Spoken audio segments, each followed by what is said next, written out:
Hello, bonjour, j'espère que vous allez bien. Moi, je vais bien. Aujourd'hui, je vais vous faire ma répartition budgétaire du mois de mai.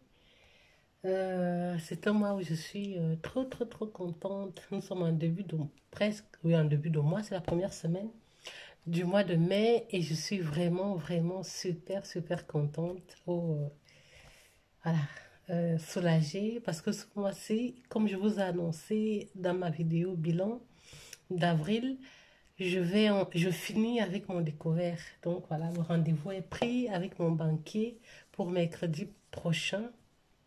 Et voilà, je pars pour arrêter tout. Et c'est vraiment une grosse étape dans ma vie. C'est, voilà, j'ai commencé les enveloppes budgétaires en septembre. J'avais un gros découvert que je n'arrivais pas à me débarrasser. Bon, bref, voilà, je n'arrivais pas à me débarrasser. En janvier, mon découvert était de combien? Janvier. À la fin du mois de janvier, c'est où ça? Mon bilan de janvier. Ici peut-être. Voilà. À la fin du mois de janvier, mon découvert était de 761,53 €. À la fin de ce mois-ci, donc je suis donc quelques mois plus tard à 451,54 €, donc fin avril. C'est vrai que ça n'a pas fondu de façon extraordinaire, mais de janvier à, à avril, on a quand même eu, mon découvert n'a fait que décroître. Bref, depuis septembre, c'était décroissant. Voilà, à savoir que mon découvert autorisé était de 700 €. Donc, depuis fort longtemps, j'étais en dépassement de découvert et je ne peux pas vous dire les frais qui sont exponentiels quand on est en dépassement de découvert. Ça veut dire que achat que tu fais, voilà, la banque est, on dit quoi, pensionnée. Bref, voilà, elle te facture des frais affreux. Mais bon, voilà, j'ai toujours essayé de ne pas faire que le dépassement de découverte que je ne fasse pas plus de deux opérations pour ne pas être, parce qu'à chaque opération, tu es facturé. Et ne sachant même pas jusqu'où le découvert non autorisé pouvait aller, parce que j'avais toujours peur de me retrouver fiché parce que j'ai dépassé le découvert. Mais bon, voilà, ça n'a jamais été le cas, on ne m'a jamais bloqué parce que ça allait au-dessus de 700 €. Bon, bref, depuis quand même fin janvier, j'étais voilà, dans les 700 et un peu plus. Voilà. Et puis ça continue à décroître jusqu'à 450, 451, 14. Donc ce mois-ci, avec les bonnes nouvelles, la prime, le remboursement d'impôts, c'est clair et net. Ciao le découvert. Et c'est une nouvelle étape que je vais réellement commencer à partir de juin. Voilà. Donc, sans plus tarder, trêve de blabla, on va se pencher sur mon budget de mai. Ici, en mai, j'avais prévu, bon, je vais rapprocher un petit peu mon voilà, mon- j'avais prévu de recevoir 1 600 €. En réalité, j'ai reçu 1 733,18 €. En allocation familiale, j'avais prévu 167 €, puisque nous sommes à la fin de la première semaine, donc j'ai reçu 210 € en allocation familiale. Mes impôts ont déjà été versés, donc impôts plus prime de congé payé. J'ai pris le montant de la prime que j'ai reçue l'année dernière, plus le montant des impôts. La somme des deux m'a donné 1 548,23 €. Donc mon salaire, plus les allocations familiales, plus les entrées exceptionnelles, j'ai un revenu de 3 448,41 €. Bien sûr, comme je n'ai pas encore reçu la prime effective, je n'ai pas mis ça dans le réel. Donc c'est toujours un montant prévisionnel de 3 448,41 €. Donc à ça, je déduis mes dépenses fixes de ce mois-ci. Mon loyer est 690,59 €. c'est assuré comme ça parce que j'ai déjà, c'est surligné parce que j'ai déjà payé. Électricité, 75 euros. Mon assurance de la voiture, c'est 910. Ce n'est pas encore passé, ce n'est pas vraiment 910, c'est 909,92. Mais voilà, j'ai arrondi à 910 parce que voilà, les virgules, ça me donne le mal de tête. Je préfère les chiffres ronds. Le 910, épargne pension 82, 5, parce que ça c'est un rétro automatique, donc j'ai mis ça. Épargne enfant, c'est 100 euros. Mon portefeuille électronique, honnêtement, ce mois-ci, je n'ai rien mis parce que j'avais déjà 910 euros pour l'assurance de la voiture. Donc, les 460 euros que je mets souvent dans le portefeuille électronique, franchement, ce mois-ci, je n'ai pas mis. Donc, je n'ai rien alloué à cette enveloppe électronique. Ici, voilà, c'est no way. Alors, mon téléphone internet, on a 49,99, on a 15 euros pour le téléphone. Pour les frais de tribunal, donc pour mon dossier a été clôturé au tribunal, mon dossier de séparation. Donc, je devais payer les frais de tribunal, 82,05 euros. J'ai eu la facture du tribunal. Donc, j'ai payé l'amende dont je vous ai parlé de la voiture, dont j'ai dû demander un paiement étalé, 40 euros ce mois-ci. J'ai déjà payé. J'ai reçu une facture d'hôpital à 50,78 euros. J'ai payé. J'ai même reçu une autre facture à 1,83 € que je dois payer, que je n'ai pas encore payé. Voilà. Donc, le total ici me donne, sans compter le portefeuille électronique que je n'ai rien mis ce mois-ci. Donc, le total de ces charges me donne obligatoire, me donne 2096,36. Donc, 2096,36. Si je fais les entrées, moins ces charges obligatoires qui sortent, il me reste pour vivre, un reste à vivre de 1352,05. Alors, dans les 1352,05, j'ai alloué 150 à mon enveloppe alimentaire, ça ne change pas. Et 250 dans mes enveloppes. J'ai payé mon syndicat 17,60. Donc, le total me donne 417,6. Donc, 1352,5 moins les 417,6, il me reste un solde de 934,45. Donc, les 934,45, je les laisse sur mon compte parce que je dois aller régler mon découvert qui est de 451,14.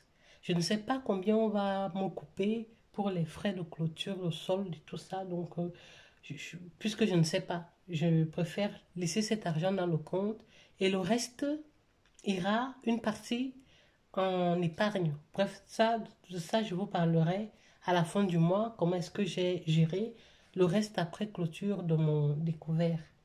Et aussi, je vais prendre 100 euros dans ce montant, déjà parce que c'est mon mois d'anniversaire, pour me faire plaisir et parce que voilà, j'ai quand même eu une prime de fin d'année, un remboursement d'impôts. Donc, je vais m'allouer à moi-même 100 euros pour pouvoir me faire plaisir. Peut-être je prendrai 50 euros supplémentaires pour aller avec mes enfants manger un quick ou un McDo, on verra, pour faire une sortie ou aller au cinéma. Voilà. Donc, voilà. Mais je ne touche pas. J'attends d'abord de solder mon découvert. Ce qui reste, je verrai comment est-ce que je vais repartir. Alors, sans tarder, donc franchement, je suis contente. Voilà, c'est une nouvelle vie qui commence. Je suis trop contente d'avoir commencé cette méthode des enveloppes.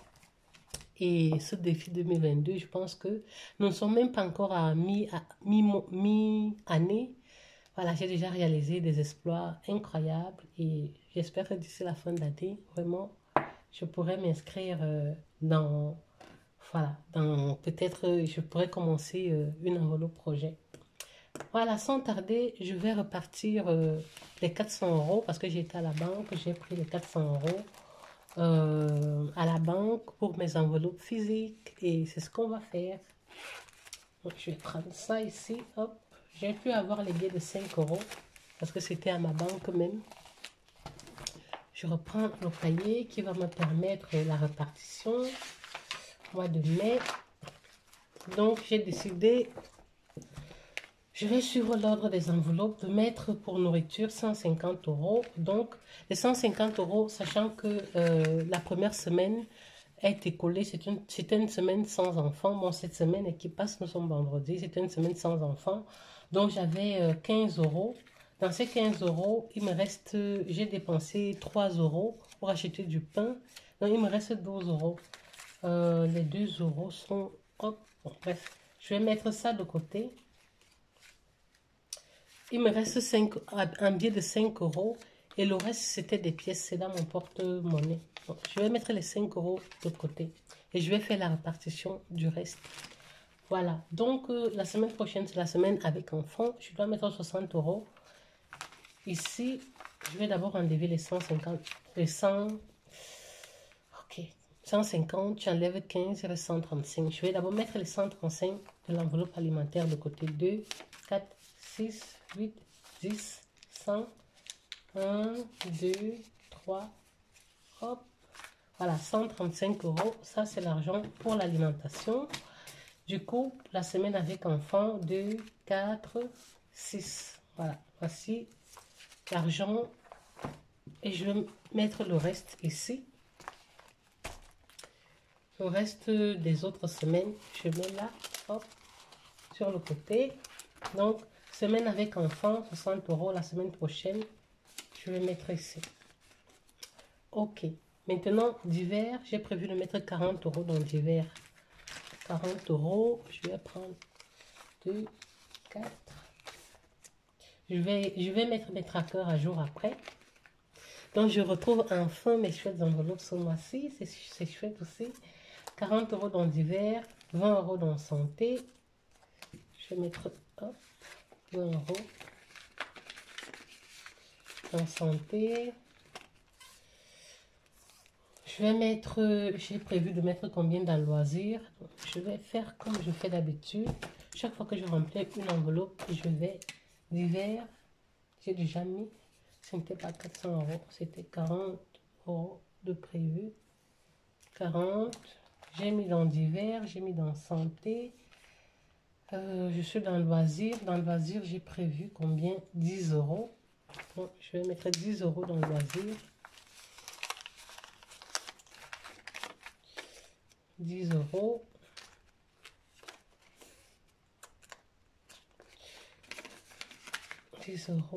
Ensuite, je vais mettre entretien. J'ai prévu combien dans entretien? 10 euros également. Entretien, 10 euros. Donc, normalement, ce mois-ci, j'étais censée faire des courses stock. Comme j'avais planifié dans ma nouvelle organisation, de faire des courses stock chaque fois que j'ai une prime. Voilà, je ne sais pas si je saurais vraiment faire les courses stock. C'est vrai que mon stock les courses que j'avais fait en décembre, mon stock est quasi vide. Je n'ai plus de riz, il me reste un bidon d'huile de friture, peut-être une bouteille d'huile d'arachide, les boîtes de conserve complètement finies, tomates, tout ça. Peut-être que, bon, je verrai. J'attends d'abord de finir avec mon découvert. Peut-être je prendrai 150 euros finalement pour faire mes courses stock parce que ça a quand même tenu combien? 4 mois, au moins 4 mois. Donc, c'est non négligeable et ça m'a beaucoup aidé par rapport à mon petit budget que j'alloue à l'alimentation. Vraiment, le fait d'avoir fait des courses stock m'a beaucoup soulagé de pouvoir respecter aussi ce budget alimentaire qui est assez strict. Pour mes enfants, les amours, j'ai prévu 20 euros pour eux. Donc, je vais prendre 20 euros, 2 billets de 10. Je mets là. Donc, il est fort probable que dans le reste, je vais voir comment je vais faire. Donc, je dois quand même, pour les enfants, 20 euros. Voilà, je dois être contente, soulagée d'avoir pu régler ma dette. Maintenant, je vais vivre un peu plus aisément, même s'il faut ne pas épargner quelque chose et que je puisse faire mes courses stock, enlever 100 euros pour me faire plaisir parce que c'est mon anniversaire. Voilà, mon anniversaire arrive. Et puis prendre aussi un petit peu d'argent pour faire plaisir à mes enfants. Voilà, je préférerais faire ça que de dire j'épargne. De toute façon, à partir de maintenant, si j'ai un supplément, ça sera épargné. Et encore, je ne suis pas allée chercher de l'argent dans mon portefeuille virtuel. Les 500 euros que j'avais déjà réussi à collecter dans le portefeuille sont encore là. Je n'ai rien touché. J'ai pu régler tout ça rien qu'avec les entrées de ce mois-ci. Ce n'est pas super.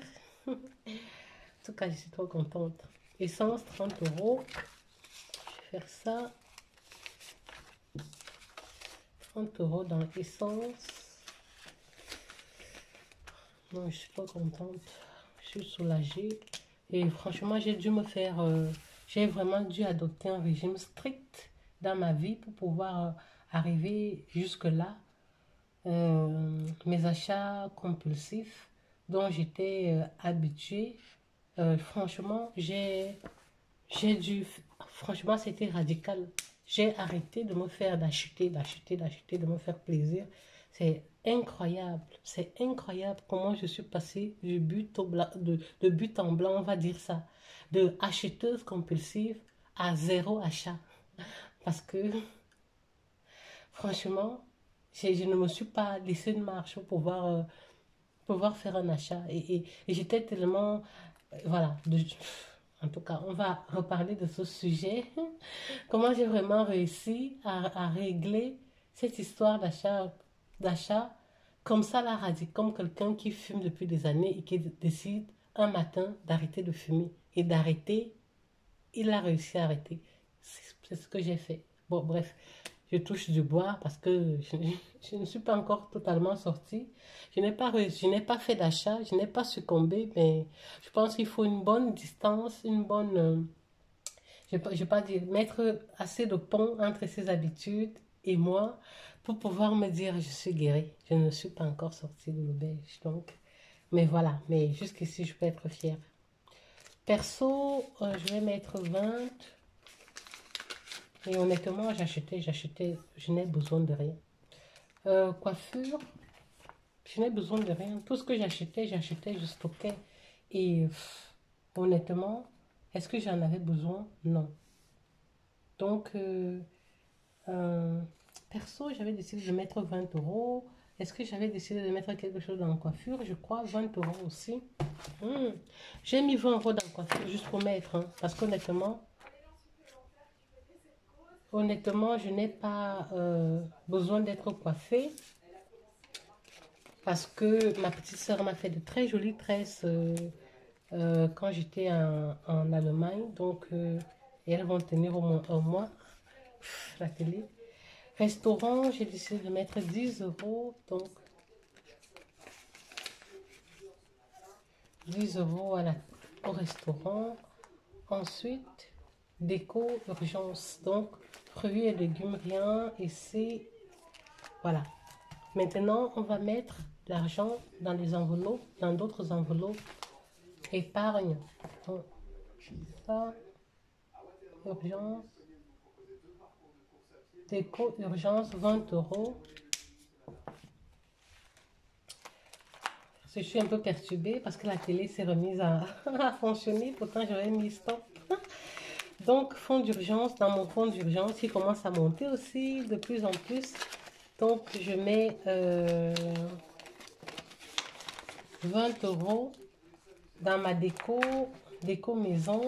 Je vais mettre aussi, je pense que le bilan de mes 6 mois, j'aurai déjà quand même une petite somme conséquente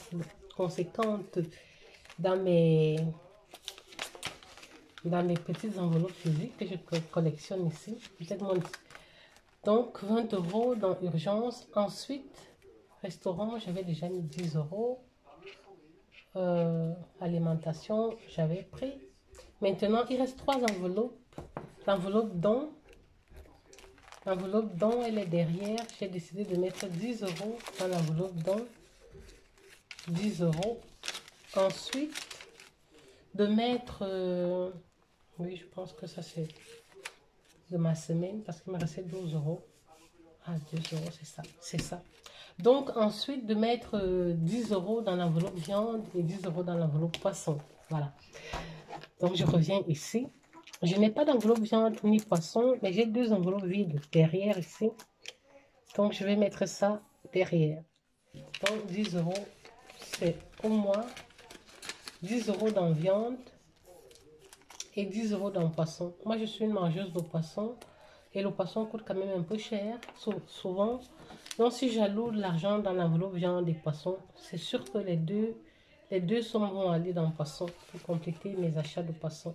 Donc, pour l'instant, ce mois-ci, pour cette première semaine du mois de mai, j'ai déjà pu mettre de côté 12 euros. Les 2 euros sont dans mon porte-monnaie. Je vais les prendre après. J'ai sauvé 12 euros. Donc, 5 euros, 2 billets de 5, je vais les mettre dans